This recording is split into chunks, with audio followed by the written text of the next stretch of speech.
Om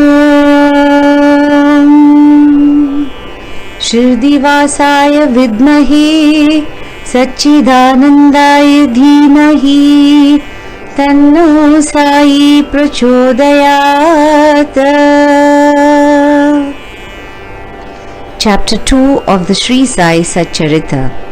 In the last chapter, the author mentioned in the original Marathi book that he would state the reason that led him to undertake the work and about the persons qualified to read the same, and such other points. Now in this chapter, he narrates the same.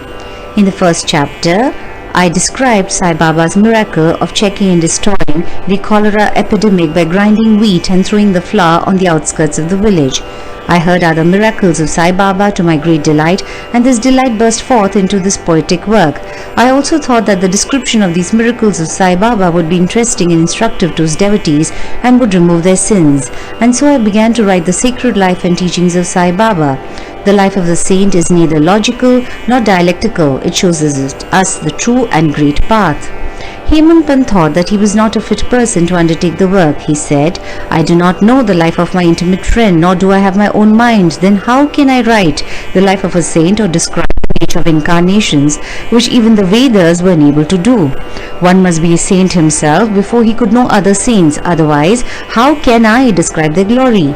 To write the life of a saint is most difficult. One may as well be able to measure the depth of the seven seas or enclose the sky with cloth trappings. I knew this was the most venturous undertaking which might expose me to ridicule. I therefore invoked Sai Baba's grace. The premier poet, saint of Maharashtra, Sri Gyaneshwar Maharaj, has stated that the Lord loves those who write the lives of saints, and the saints also have their own peculiar method of assigning the service which the devotees long for. The saint inspires the work, the devotee becomes only an indirect cause or an instrument in achieving the end. For instance, in 1700 Shaka year, the poet Mahipati aspired to write the lives of saints. Saints inspired him and got the work done. So also in 1800 Shaka year, Das Ganu's service was accepted. The former wrote 4 works, Bhakta Vijay, Sant Vijay, Bhakta Leelamrit and Sant Leelamrit, while the latter wrote 2, Bhakta Leelamrit and Sant Kathamrit, in which the lives of modern saints were described. In chapters 31, 32, 33 of Bhakta Leelamrit and in chapter 57 of Sant Kathamrit, the life and teachings of Sai Baba are very well depicted. These have been separately published in Sai Leela magazine, numbers 11 and 12, volume 17. The readers are advised to read these chapters. So also Sai Baba's wonderful Leelas are described by Mrs. Savitri Bai Raghunath Tendulkar of Bandra in a small book named Shri Sai Bhajan Mala. Das Ganu Maharaj also has composed very sweet poems on Sai Baba. A devotee named Amidas Bhavani Mehta has also published some stories of Sai Baba in Gujarati. Some numbers of Sainath Prabha, a magazine published by Dakshina Bhiksha Samastha of Shirdi, are also published. Then the question of objection comes in that while so many works regarding Sai Baba extant, why should this Satcharita be written and where is its necessity? The answer is plain and simple. The life of Sai Baba is as wide and deep as the infinite ocean, and all can dive deep into the same and take out precious gems of knowledge and bhakti and distribute them among the aspiring people. The stories, parables and teachings of Sai Baba are very wonderful. They will give peace and happiness to the people who are afflicted with sorrows and heavily loaded with miseries of this worldly existence, and also bestow knowledge and wisdom both in worldly and in spiritual domains. If these teachings of Sai Baba, which are as interesting and instructive as the Vedic law, are listened to and meditated upon, the devotees will get what they long for, that is union with Brahma, mastery in eightfold yoga, bliss of meditation, etc. So I thought that I should call these stories together. That would be my best upasana. This collection would be most delightful to those simple souls whose eyes were not blessed with Sai Baba's darshan. So I set about collecting Sai Baba's teachings and expressions, the outcome of his boundless self-realization. It was Sai Baba who inspired me in this matter. In fact, I surrendered my ego at his feet and thought that my path was clear and that he would make me quite happy here and the next world. I could not myself ask Sai Baba to give me permission for this work, so I requested Mr. Madhav Rao Deshpande alias Shama, Baba's most intimate devotee, to speak to him for me. He pleaded my case and said to Sai Baba, "This Anna Sahib wishes to write your biography. Don't say that you're a poor fakir and there's no necessity to write it. But if you agree and help him, he'll write, or rather, your grace will accomplish the work. Without your consent and blessing, nothing can be done successfully."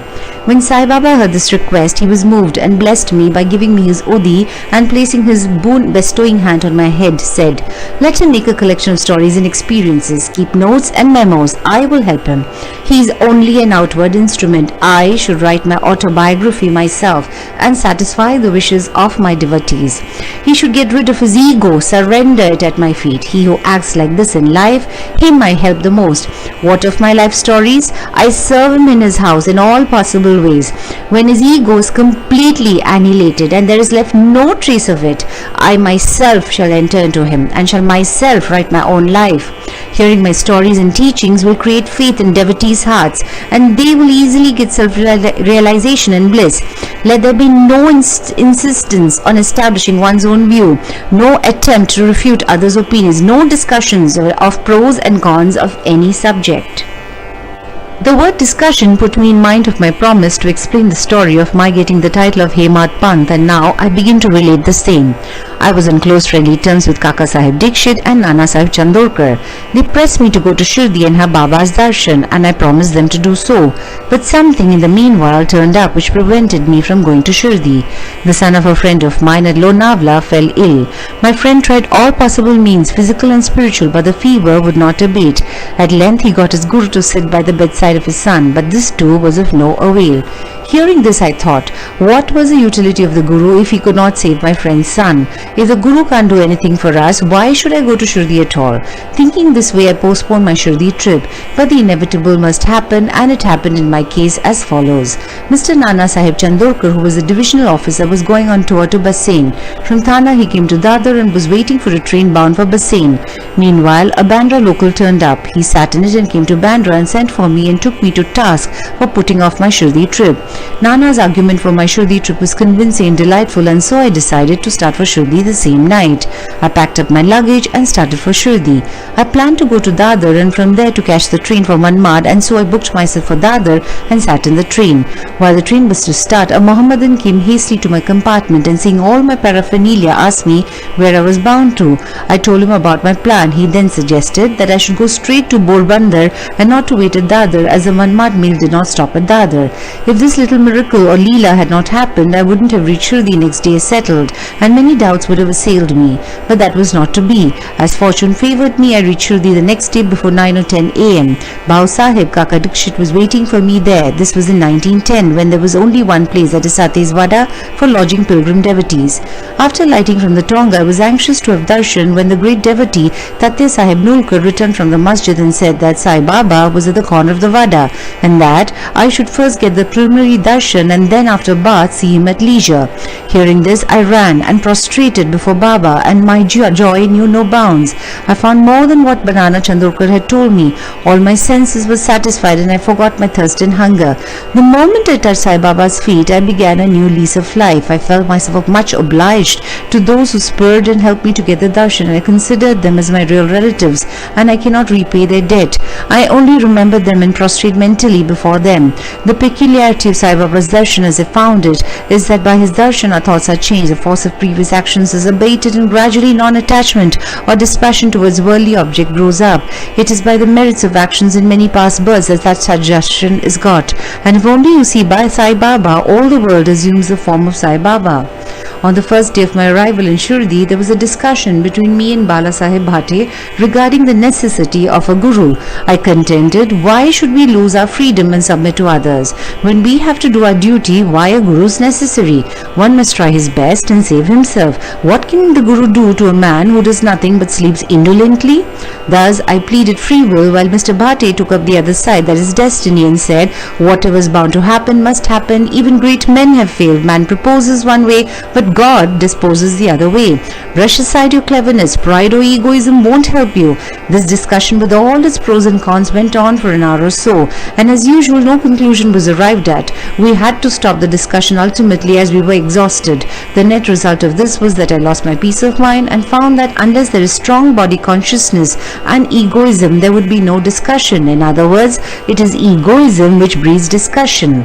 Then, when we went to the masjid with others, Baba asked Kaka Sahib Dikshit the following: what was going on in the Sathe's Wada? What was the discussion about? And staring at me, Baba further added, what did this Hemad Panth say? Hearing these words, I was not surprised. The masjid was at a considerable distance from Satewada, where I was staying and where the discussion was going on. How could Baba know our discussion unless he, being omniscient and inner ruler of us all? I began to think why Sai Baba should call me by the name Hemad Panth. This word is a distorted form of Hemadri Panth. This Hemadri Panth was a well-known minister of the kings Mahadev and Ramdev of Devgiri of the Yadav dynasty. He was very learned, good-natured, and the author of works such as Chaturvarga Chintamani, which deals with spiritual subjects, and Raj Prashasti. He invented and started new methods of accounts and was the originator of the Modi Marathi shorthand script. But I was quite the opposite, an ignoramus and of mediocre intellect. So I could not understand why the name or title was conferred upon me. But thinking seriously upon it, I thought that the title was a dart to destroy my ego, so that I should always remain meek and humble. It was also a compliment paid to me for the cleverness in the discussion. Looking into history, we think that Baba's word, calling Mr. Dabolkar by the name Hemad Panth, was significant and prophetic, as we find that he looked after the management of Sai Sansthan very intelligently. He kept all the accounts properly and was also the author of such a good work, Sai Satcharita, which deals with such important and spiritual subjects such as Gyan, Bhakti, dispassion, self-surrender, and self-realization. Hemad Panth has left no note, no memo about what Baba said regarding this subject, but Kaka Sahib Dikshit has published his notes regarding this matter.